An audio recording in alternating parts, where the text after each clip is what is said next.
ಒಂದು ಕಡೆ ನೂತನ ಸಚಿವರ ಪ್ರಮಾಣ ವಚನ ಸಮಾರಂಭ, ಮತ್ತೊಂದು ಕಡೆ ಅಸಮಾಧಾನ.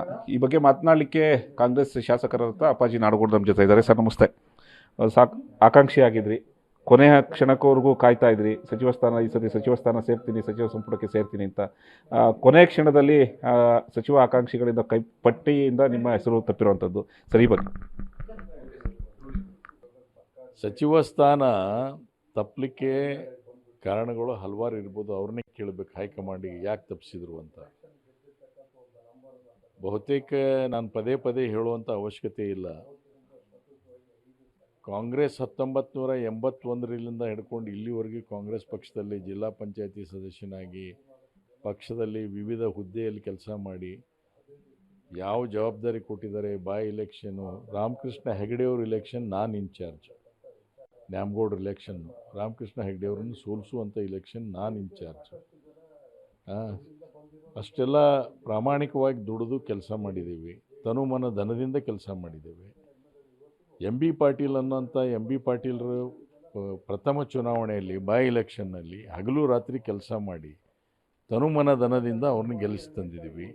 ಬಳ್ಳಾರಿ ಇಲೆಕ್ಷನ್ಗೆ ಜವಾಬ್ದಾರಿ ಕೊಟ್ಟರೆ ಬಳ್ಳಾರಿಗೆ ಹೋಗಿದ್ದೇನೆ, ಧಾರವಾಡಕ್ಕೆ ಕೊಟ್ಟರೆ ಧಾರವಾಡಿಗೆ ಹೋಗಿದ್ದೇನೆ, ಬೆಳಗಾವಿ ಕೊಟ್ಟರೆ ಬೆಳಗಾವಿ ಮಾಡಿದ್ದೇವೆ.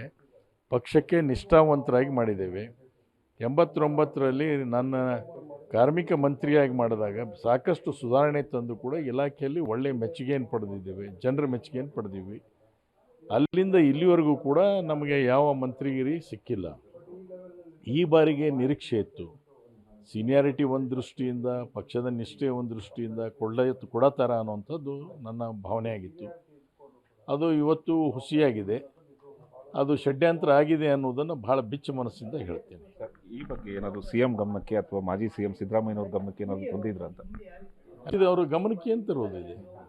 DK ಶಿವಕುಮಾರ್ ಅವರು ನಾವು ಒಟ್ಟಿಗೆ ಕೆಲಸ ಮಾಡಿದವರು. ನಾನು ಹೇಗೆ ಬೆಳೆದು ಬಂದಿದ್ದೇನೆ ಅನ್ನೋದು ಅವ್ರಿಗೆ ಗೊತ್ತಿದೆ, ಅವ್ರು ಹೇಗೆ ಬೆಳೆದು ಬಂದಿದ್ದಾರೆ ಅನ್ನೋದು ನನಗೆ ಗೊತ್ತಿದೆ. ನಾವಿಬ್ಬರು ಒಟ್ಟಿಗೆ ರಾಜಕಾರಣ ಪ್ರಾರಂಭ ಮಾಡಿದಂಥವ್ರು. ಒಬ್ರಿಗೊಬ್ಬರು ಹೇಳ್ಕೊಳ್ಳುವಂಥದ್ದು ಏನೂ ಇಲ್ಲ. ಅದರ ನಿರೀಕ್ಷೆಯಲ್ಲಿದ್ದೆ ನಾನು. ಈ ಸಲ ನನಗೆ ಮಾಡ್ತಾರೆ ಅನ್ನೋಂಥ ನಿರೀಕ್ಷೆ.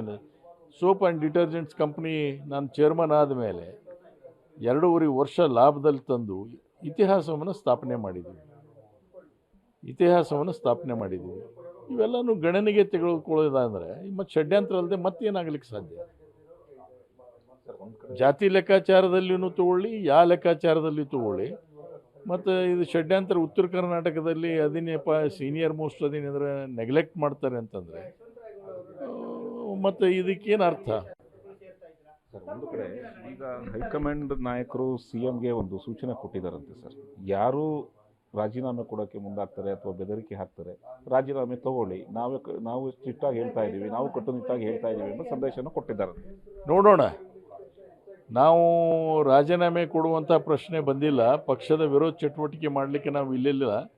ಪಕ್ಷದಲ್ಲಿ ಯಾರು ಪಕ್ಷದಲ್ಲಿ ಇದ್ಕೊಂಡು ಪಕ್ಷದಲ್ಲಿ ಹಾನಿ ಮಾಡ್ತಕ್ಕಂಥ ಷಡ್ಯಂತ್ರಗಳು ಮಾಡ್ತಾ ಇದ್ದಾರೆ, ಅವ್ರ ಬಗ್ಗೆ ನಾವು ವಿರೋಧವಾಗಿ ಮಾತಾಡ್ತಕ್ಕಂಥದ್ದು. ನಾವು ಪಕ್ಷಕ್ಕೆ ಹಾನಿ ಮಾಡುವಂಥ ದೃಷ್ಟಿಯಿಂದ ಇಲ್ಲ. ರಾಜೀನಾಮೆ ಕೊಡಬೇಕಾದ್ರೆ ಜನರ ಮುಂದೆ ಹೋಗ್ತೀವಿ. ನಾವು ಜನರ ಮುಂದೆ ಕೇಳಿಕೊಂಡು ರಾಜೀನಾಮೆ ಜನರು ಕೊಡೋದ್ರೆ ಕೊಡ್ತೀವಿ. ಗೊತ್ತಾಯ್ತಾ? ಜನರು ರಾಜೀನಾಮೆ ಕೊಡಿದ್ರೆ ಕೊಡ್ತೇವೆ, ಜನರ ಅಭಿಪ್ರಾಯ ತಗೋತೇವೆ, ಹೋಗ್ತೀವಿ, ಸಂಗ್ರಹ ಮಾಡ್ತೀವಿ. ಜನರು ರಾಜೀನಾಮೆ ಕೊಡಿದ್ರೆ ಕೊಡ್ತೇವೆ. ಹೈಕಮಾಂಡ್ನವರು ಈ ರೀತಿ ಹೇಳ್ತಕ್ಕಂಥದ್ದು ಇದು ಯಾವುದೋ ನನಗನ್ನಿಸುತ್ತೆ ಇದು ಒಂದು ರೀತಿಯಾದಂಥ ತಪ್ಪು ಸಂದೇಶವನ್ನು ಕೊಡಲಿಕ್ಕೆ ಮಾಧ್ಯಮದ ಮುಖಾಂತರ ಆಗ್ತಾಯಿದೆ. ಹೈಕಮಾಂಡ್ ಹೆಂಗೆ ಹೇಳಲಿಕ್ಕೆ ಸಾಧ್ಯ ರೀ? ಶಾಸಕರನ್ನ ಕಳ್ಕೊಳ್ಳಿಕ್ಕೆ ತಯಾರಿದಾರ? ಹೈಕಮಾಂಡ್ ಕಳ್ಕೊಳ್ಳಿಕ್ಕೆ ತಯಾರಿದಾರ?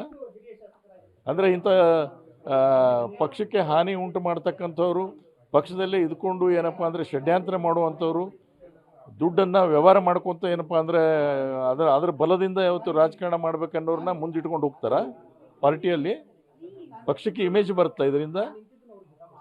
ಹೇಳಿ ನೋಡೋಣ. ಹಾಗಾದರೆ ಮುಂದಿನ ನಡೆ ಏನಾಗಿರುತ್ತೆ? ಮುಂದಿನ ನಡೆ ಹೇಳಿದೆಲ್ಲ, ಸೇರ್ತೀವಿ. ನಮ್ಮ ಬೆಳವಣಿಗೆ, ನಮ್ಮ ಅಭಿವೃದ್ಧಿ, ಜನಕ್ಕೆ ನಿರೀಕ್ಷೆ ಮಾಡಿದಂಥ ರೀತಿಯಲ್ಲಿ ಕೆಲಸ ಮಾಡೋದಕ್ಕೆ ಜನರ ಹತ್ರ ಹೋಗ್ತೀವಿ.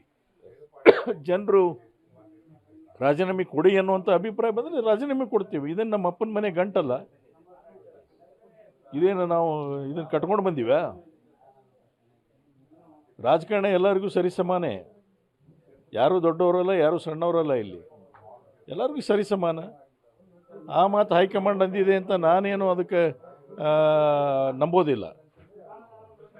ಹೈಕಮಾಂಡ್ ಆ ರೀತಿ ಹೇಳಲಿಕ್ಕೆ ಸಾಧ್ಯನೇ ಇಲ್ಲ. ಕಾಂಗ್ರೆಸ್ ಪಾರ್ಟಿ ತನ್ನ ಸದಸ್ಯರನ್ನ ಕಳ್ಕೊಳ್ಳುವಂಥ ಎಂದೂ ಆಲೋಚನೆ ಮಾಡಲಿಕ್ಕೆ ಸಾಧ್ಯ ಇಲ್ಲ. ಇದು ಷಡ್ಯಂತ್ರ, ಇದೊಂದು ಅಂಜಿಕೆ ಹಾಕುವಂಥ ತಂತ್ರ.